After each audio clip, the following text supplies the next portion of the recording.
And we're back. Okay then.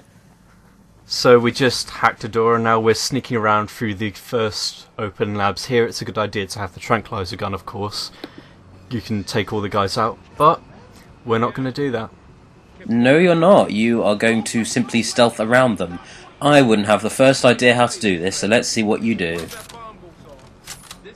Well, you'd think you could raid some of the labs. You'd get some extra credits and knickknacks and curios by searching around, but you can always go through the air duct here. I had no idea that was there.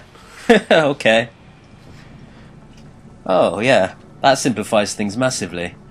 Yeah, and we get some bonus points for travelling and exploring, basically. So you level up by exploring the level. You can always knock the guys out and go through every path to grind, essentially. Mm-hmm.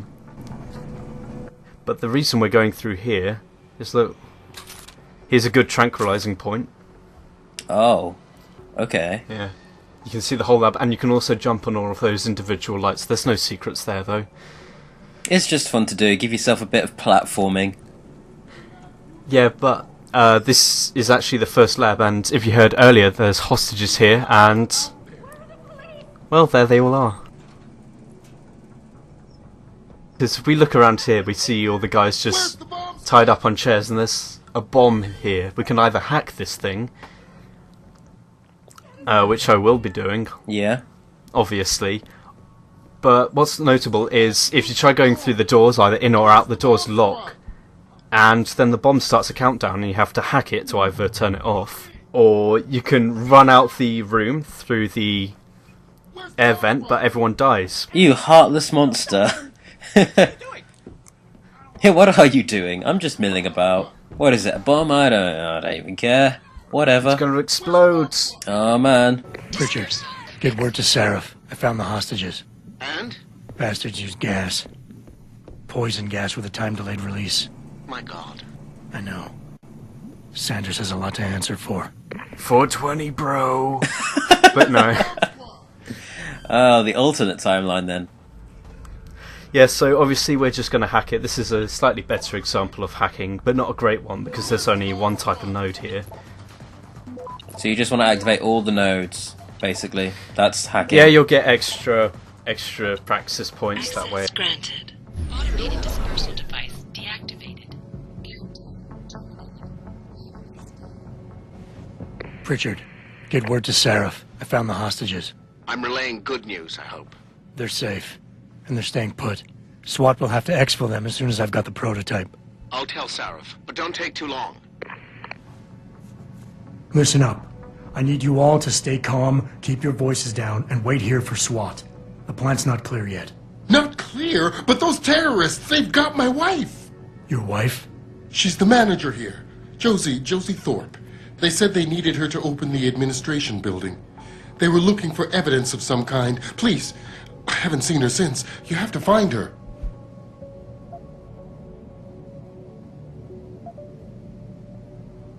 I'll do my best. But right now, I need you all to stay here and wait for the police. Can you do that? Yes, of course. But please, hurry. You said they were looking for evidence? What kind of evidence? I don't know. They're purists. They think the body is sacred and shouldn't be tampered with. They probably want something that will implicate us in moral wrongdoings. Did they know about the typhoon? It's a top secret contract. How could they? And we only moved it in a few hours ago. Please, I don't think they expected anyone would be working today. And now that they're backed into a corner, you have to find my wife, please. Oh, we have to save this man's wife. Suddenly everyone's handcuffs and cable ties are off and they're all free now. Well, yeah, that was the healing power of Adam Jensen. Yeah. So we can either go out here and basically kill these guys now, but obviously I'm not going to do that. I'm a nice guy, okay? I'm gonna sneak away through the air ducts. Oh, as nice guys are wont to do. Nice guys sneak unnoticed and hide in air vents. Nice guys finish last, mostly because they took the roundabout route through the air vents.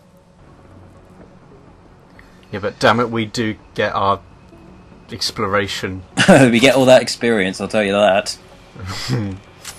No. Let's carry on. You can sneak past these guys real easy. and they hardly notice you, not that it matters anyway. But here we encounter cameras. Cameras can easily be taken out by the stun gun, and that stuns them for a few seconds, allowing you to sneak past easily. But we're just gonna take down all the guys and grind up some points and also steal all their credits. Well played, good plan. The alarm seems to be going off, or is that just a general thing? It's not something that implicates you? Yeah, that's the emergency alarm for the break-in. Coming in here to dig up shit is one thing, but to take innocent people hostage? Keep it down, man. No one's taking anyone hostage. So why do we lock them workers up in Assembly Room 1? To make them feel comfortable? All I'm saying is I ain't trying to shoot up anyone who ain't aiming at me. You hear? So with that, we could have gone in and they'd have both noticed us, and we don't have the augmentation that lets us take down 2 guys at once, so you just want to wait for a conversation like that to end, and you can pick the guys off one by one if you don't want to use the double takedown. The double takedown is my favourite augmentation. You don't even know. That thing is awesome. Yeah. We'll be seeing that soon, though. Yeah, we will be. Once I get into the augmentations, of course.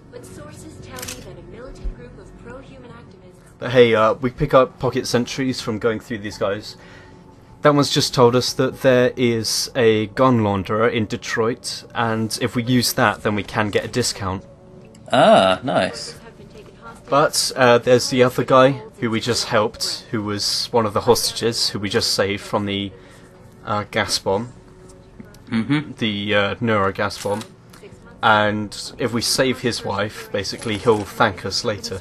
And his wife is basically the final hostage, who will have to deal with the final boss of this level, and it is sort of a boss fight because you can deal with it in different ways.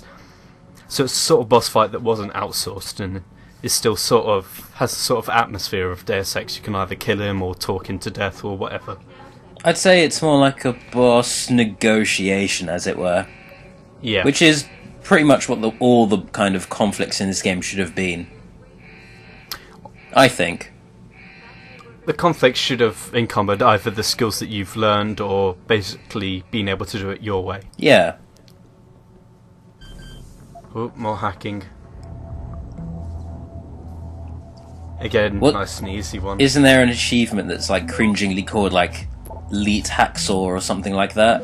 Yeah, it's get 50 hacks in a single playthrough. That's why Which I got first time round, Oh. funnily enough, so...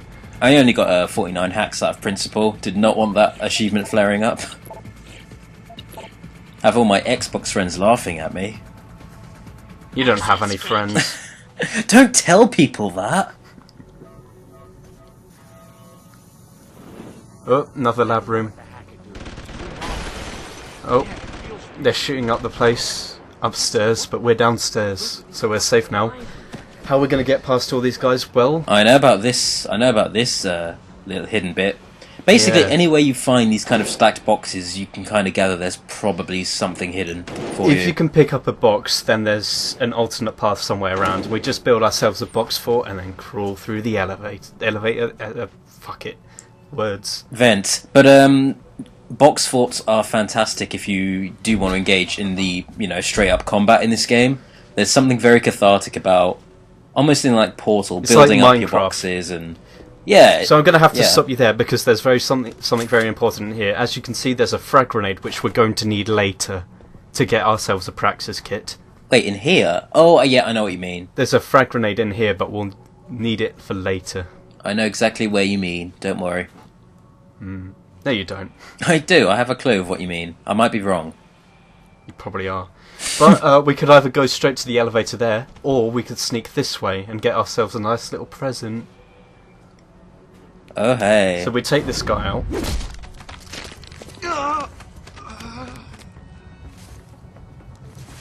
I love that look up, like he just did it by accident and went, oh. Oops. He's like Lenny from Mice and Men. Clumsy me. Just wanted to give him a hug. Oh, jeez. Ow. Is there somewhere I can hide the body? What's inside of the box, I wonder? I just slipped inside of it. Oh! It's a damage upgrade for our pistol. So we get our first pistol upgrade here, which is putting ourselves well on the way to being able to take down those boss fights a lot easier. Great. The damage upgrades do like a heck of a lot more damage than usual, don't they?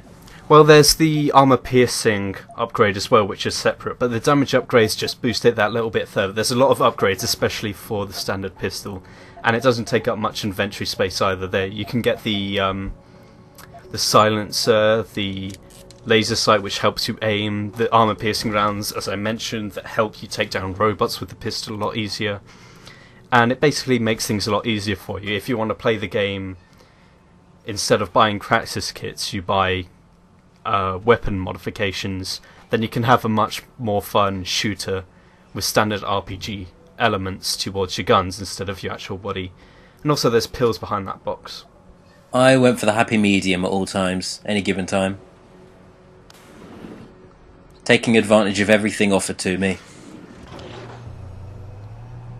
It's just think about that in the elevator. Yes. Elevators are used to break up loading screens, obviously. But hey, there's a practice kit here. We're not going to augment ourselves just yet. We're going to save that. Oh, but you get the tutorial and everything, even though that's kind of our job. So, round here, if you look on the minimap, you can see a sort of icon that looks like a sort of person holding their arms out. That's actually a turret. And we're going to want to sneak past that. But we can either go like that and get spotted by it, and then we can hack it to turn it off. And there is an augmentation upgrade that will let us gain control of it. And then what you can do then, by turning, you can turn it against your enemies, so it's your ally, and you can drag that along and use it as a gun for you. So you can just push that along, but you need a lifting upgrade. So you need to be able to lift heavier objects before you can pick up turrets and use it as a mobile shooting system. But of course you can always sneak past it like I did and it won't notice you. That's definitely not one for the stealth run, is it? Unless you want it to be a distraction. But people will die. But there's a cutscene.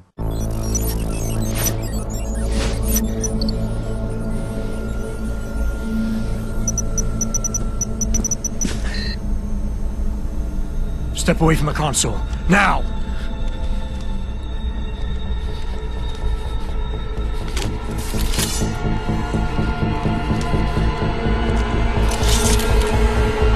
Help me!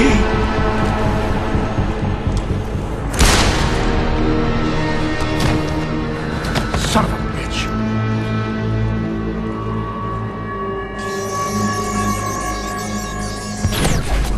Pritchard, you still there? Where else would I be? Patch me to Sarif, now.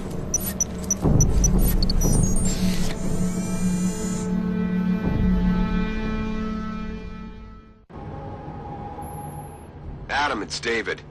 You got the typhoon? Yeah, but you were right about there being something more behind this. Because I've also got a dead purist in here with some pretty interesting cerebral implants.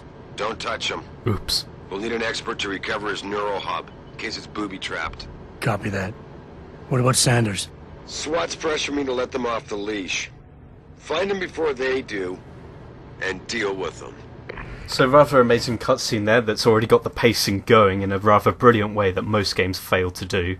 And straight off the bat we found out that this anti-augmentation protesters team has a cyborg with them, and one that seems to be under the influence by being wired up to a system of some kind. So we've already got foreshadowing. We've already got something of a moral grey area, because maybe that guy is being controlled through his augmentations, which brings in That's what I just said. Well, yeah, but I'm expanding. It brings in a lot more questions about free will. The idea of someone being able to just tap into and take full control of you. But who's controlling him? Yeah, that's so already, where the story goes. This is what I'm making like you would, and you're just killing everyone in their path, so...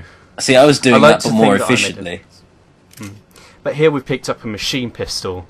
And a machine pistol is basically the same size as the normal pistol. It takes up just as much inventory, but it fires like this! So this is the combat in the game. It's pretty dull. I liked it.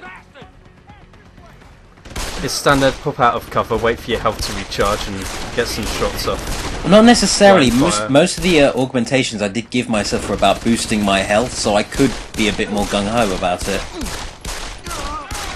augmentation sequence. But let's take a look at the animations here. As you can see, I shot a guy in the nuts there, and he animated pretty standard stuff. But what about if there's a guy near a box or a railing? He'll wander over to it and just flop over, which I love. Yep. It's like a railing kill. If you shoot someone in a film, then they'll fly over a railing. It's always been brought over from 80s action flicks, and it's really over the top. It kind of doesn't fit here. Like the idea that, oh, I've just been shot, I'm going to pull myself over and fall to my death if I haven't died already. With my last breath, I'll plunge to my doom. So, something you may have noticed... animation fail. Whoa. All that combat you just did, you only got like tens of points for every guy you killed. When you're doing it stealthily like this, you end up with like hundreds of points. And you get a bonus 500 points for ghosts, for ghosting, basically. So that's not being seen and not setting alarms off. And not killing guys. So you get an extra 500, which really adds up quickly. You can do a lot with 500 points in this. So there, we could either jump down and head straight for the door, past all of the fellas. Yeah. Or, of course, you can head to this back office and go through an air duct. Adam loves his air ducts. You don't even know. Well, Pritchard made fun of him for that, but, you know. As long as the game is self-aware about it, it's almost like a funny little trope it's just relying on. Well, the first Deus Ex, the exploration had a heavy emphasis on air ducts, and a lot of stealth games do involve sneaking through air ducts, despite them being entirely microscopic in real life. Oh, password, by the way. If you knock out these guys, we get the passwords to the computers. Hey, the password's Red Wings. But yeah, in stealth games, going through air ducts is kind of a trope, so... It's weird though, because in most stealth games, the least interesting part is going through the air ducts, because it's when you're out actually sneaking around that you're having the fun, as it were. The air ducts is almost like a safe zone. Well, the air ducts in Deus Ex do mix things up with some views and kind of like a maze. They'll get you into a new location, but you'll still have to sneak in that new location. And earlier, as you saw, we had to sneak around on the rafters above everyone else, so we got a nice overview and we could do what we wanted up there. So yeah, just took out all the guys here. Lots of grinding essentially, but if we go onto this computer, sometimes it changes. We're just going to hack it, so I have a better example of what hacking looks like. As you can see, the passwords show up anyway, but we're still going to hack this and go straight in. As you can see there's the API nodes. Those basically make it easier for you to hack other nodes or even suppress the whole system that will detect you. What you can't see is the sort of square nodes, the data store nodes essentially, which will give you extra credits, extra praxis points, and even give you sort of stop viruses which help you out if you're low on the timer that you can see there, or nuke viruses that will let you capture a node instantly without being detected. It's all very useful stuff that gets you through the higher levels. Lovely. Okay.